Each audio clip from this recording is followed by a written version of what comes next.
Moin moin, ich bin Lisa von Eat Platt Love und hier lernen wir gemeinsam Plattdeutsch.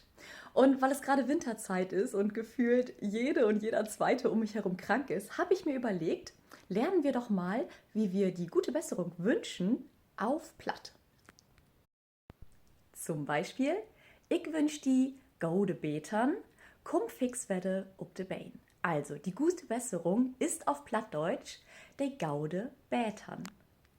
Moin min Leif, wart fix werde sund, ich denk an die.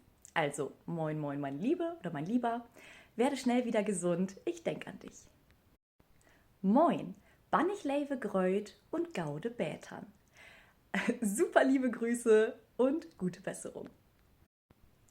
Pass gaut ob die ob und ruh die gaut ut. Also, pass gut auf dich auf und ruh dich gut aus. Moin, gaude Bätern und eins Leve.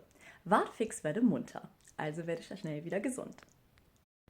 Gaude Bätern, ich send die viel Kraft und ein Hitte Tass Tee. Denn Tee hilft immer. Oder aber Moin, gaude Bätern und Föhl die fast drückt. Ich send die gaude Wünsch und ein Hitte Tass Tee.